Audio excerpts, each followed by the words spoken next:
First of all, I would like to say this is a pop filter. This is keeping the air from exploding the microphone into your ears. As you can see, it's not the best setup, and if I use it too hard, it just kind of goes in my mouth, but that's beside the point.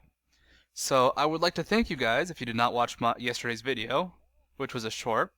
I would like to thank Reddit, Something Awful, Twitter, Penny Arcade, Skype messages, League of Legends client messages, just messages from all over for your positive support and your feedback.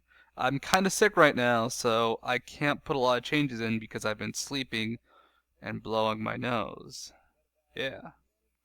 I'm only going to show off the pop filter right now. For other webcam stuff, I'll speak quietly.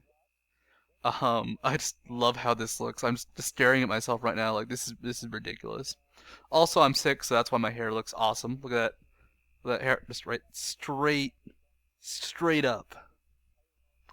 Anyhow, so today's idea or concept is going to be top lane aggression. Now, the reason for this is people have a big problem being aggressive in the top lane. People talk about how important sustain is there and how they get very, very passive and they get scared of a lot of things. What if they mess up and fall behind? They're dead. They're screwed. A lot of things can go really, really wrong in the top lane. So I'm gonna look at a few replays and just talk about some aggression, just example of people getting caught, really, and just examples of aggression working, aggression not working. The first replay we're gonna look at is Rincent's Twitch. Rincent is a 2000 some LO player. He is well known for his Jungle Mundo and solo top Twitch. I love him because he is an awesome player. So we're gonna look at his games or his game and just kind of analyze how he's so aggressive. One thing to note, and I'm gonna bring this up a bunch of times, is when it comes to actually being aggressive, you have to know your character and your opponent's character well. Just because if you don't know what you can do and what they can do, they can take advantage of that to an extreme. So it's like when you first die to somebody and you go, he bursted me so hard. When that Wukong hits you with his staff and then just kind of follows you with 3 clones and then another clone because he just makes a lot of clones, and you go, he hits so hard. Well, that's what he does. But people don't play Wukong, so a lot of people don't know this. And just knowing the matchups is an important thing that you really have to learn on your own. You will learn things can go horribly wrong for some ways, and terribly right for others. And this can vary at skill levels too. A good Renekton can lose to Rumble, but a good Renekton will beat a bad Rumble. A great Rumble can beat a good Renekton. So it's all over the place. When it comes to Twitch, I would just like to say a couple things about Twitch that people don't know. He's got one of the highest base attack damages in the game at 55 damage. For a ranged carry, this is huge. His poison is actually incredibly high damage. Early on, it's only about 12 damage a second, I believe, at max stacks. But later on, it will actually out-damage his expunge. So that's something to remember. That's really about it. So I'm not going to give too much detail right now. I just want to show off this replay first, and then afterwards, I'll talk some more, and we can break this down. We can break this down. And I won't use this pantyhose on a coat hanger. Okay, let's go in. Okay, so the first thing we need to check are summoner spells. What summoner spells does Rincent have? He's got Ghost Ignite against Gangplank's Flash Teleport. So any early engagement, Rincent can win. However, Gangplank can recover, and if he loses that engagement for whatever reason, then he's going to be behind. No summoners that are extra aggressive from the junglers, no Exhaust Tutor, no Exhaust Skarner. Akali doesn't have teleport, and Ziggs wouldn't even go up there to gank. Anyways, he would just finish off with his ult. So, nothing too exciting outside of that teleport. That teleport is very significant. So, when it comes to being aggressive, there's just like the idea of being aggressive, knowing where the jungler is, doing it at a proper creep timing. However, you also just have to know the character really well. Rincent knows his Twitch. He is a very good Twitch player. There are very few of these. He knows Gangplank because Gangplank's a common top. Gangplank probably doesn't know Twitch, so he's going to use that to his advantage and play extra aggressive. In this case, he's going to use ambush to surprise his enemy. I mean, it's in the name of the skill, however, he knows that if he catches Gangplank by surprise with some early aggression, he can snowball the lane in his favor. Gangplank doesn't even know who's top. Graves might be going top with Twitch bottom. So, Twitch goes up there. One thing to note, Gangplank has cloth armor and 5 potions. So, he's actually tankier, but worse at chasing. And if they got into a sustained fight, Rincent would lose. However, they just man fight. And I love this man fight. No one tries to disengage. The fight just goes in. They go for the kills. I will say Rincent makes a big mistake. As well as Gangplank, actually. Both players could have done a little better here. That smite, a little late. Or not smite, that ignite was a little late. He has the mastery, so if he'd used it earlier, he would have gotten an extra 5 damage and, well, 5 AP. That wouldn't have done anything. And Gangplank did not use a health pot. So both players could have actually won that fight, or made it a little harder for the other to win. But overall, Gangplank won that hardcore because A, he got the first blood, B, he has teleport. So that aggression did not pay off in really any sort of way. Item-wise, they're actually the exact same, with cloth armor, boots, and potions, but Gangplank has more potions, and he has more experience and last hits. It's 6 CS versus 0, he's just going to keep getting more CS. When Twitch shows up in lane, he's going to be level 1. He's close to 2, but he's still level 1. Gangplank is going to be level 2 or 3 by the time he actually shows up. So what he has to do now is he has to either get a gank from a jungler, or just or sustain and try and put himself in a position where he can be aggressive again. He wants to be aggressive because if they enter the mid game, Twitch is actually very, very weak because burst will just wreck him. If they blow him up, he's dead. Gangplank can't really be blown up. So the advantage will definitely go to the Gangplank. They actually have a strong mid game just because of Ziggs and Graves, but they need to be careful. So he's just going to play really passively right now. I know this is hard for Rincent. I know he loves to be super aggressive, but if he doesn't, he's just going to die. He also wants to pick up some CS and last hits. So something to note about creeps and how they move is when creeps reach a tower.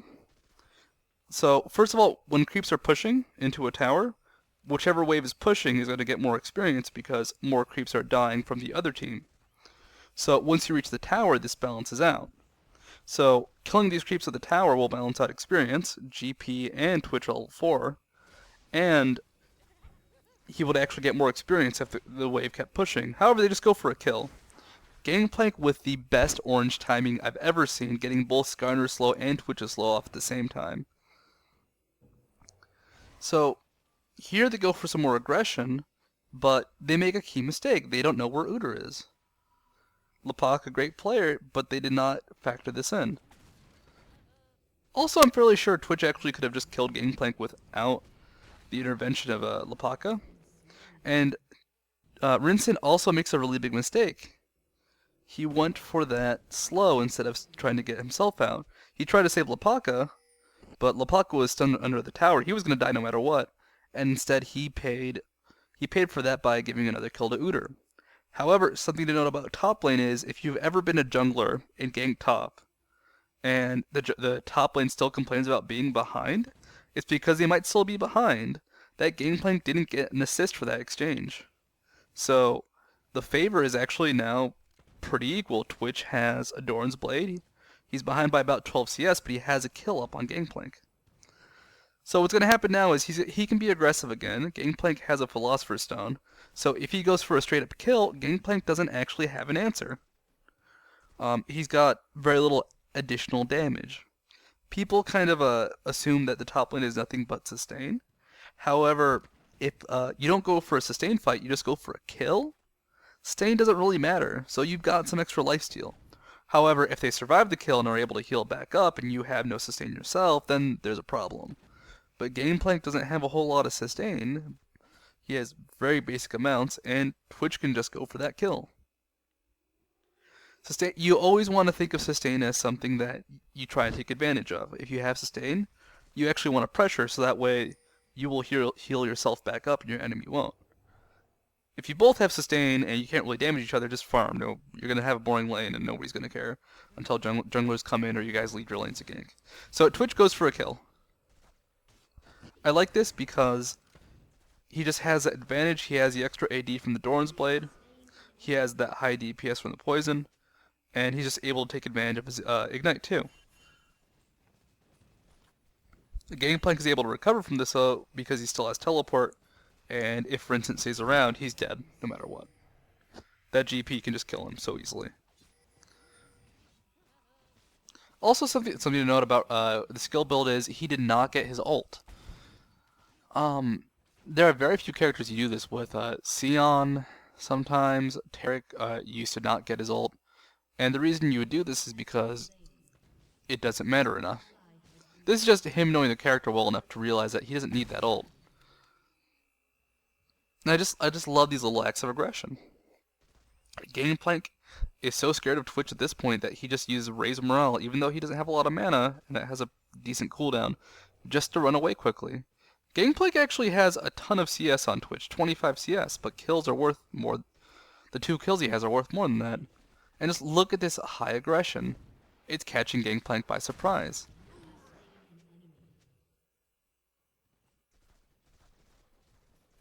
So something to know about laning top is you just have to know the characters. I remember when I played Renekton, this wasn't against Vincent, but I went up against a Twitch, and he just obliterated me up and down the field. Like, I would go in, do some damage, then Twitch would just make up for that damage. This exchange I think is very silly.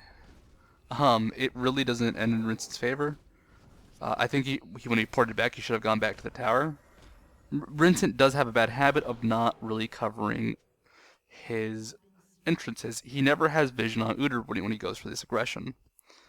This is something I like in a way because he knows Udyr won't be aggressive, because if Udyr's aggressive, then he always has that option to stealth out. And the other team doesn't know Twitch well enough to realize that Twitch is going to always be aggressive, so they never catch him with that stealth cooldown. At the same time, though, if the other team was playing well enough to realize that Twitch was going to be aggressive all the time, they would just be waiting for him to gank, waiting for a gank to pop up, essentially. So at this point, Twitch is decently ahead of Gangplank still. Gangplank did get a kill on him, so that's actually pretty significant. But laning is coming to an end. Twitch is going to have some decent items, a lot of damage, and Gangplank is not going to be super farmed, so that's pretty bad for Gangplank because he needs that tankiness or that damage, one of the two. He doesn't really have either. At this point, Gangplank goes for some harass. He actually has a longsword and wriggles now, so he can fight Twitch. And with that red buff, if Vincent had stayed to fight, he would have died horribly. Really, it's a better idea now for Vincent to either roam around a bit or just really only be top to catch that CS. He's not going to get done what he likes to get done, which is killing dudes. He goes for a gank mid on Akali. As you can see, it works out. This roaming's working out. That Akali's not worth a lot. She's been getting destroyed by Ziggs, which makes sense. I like this fight because it's a very silly fight.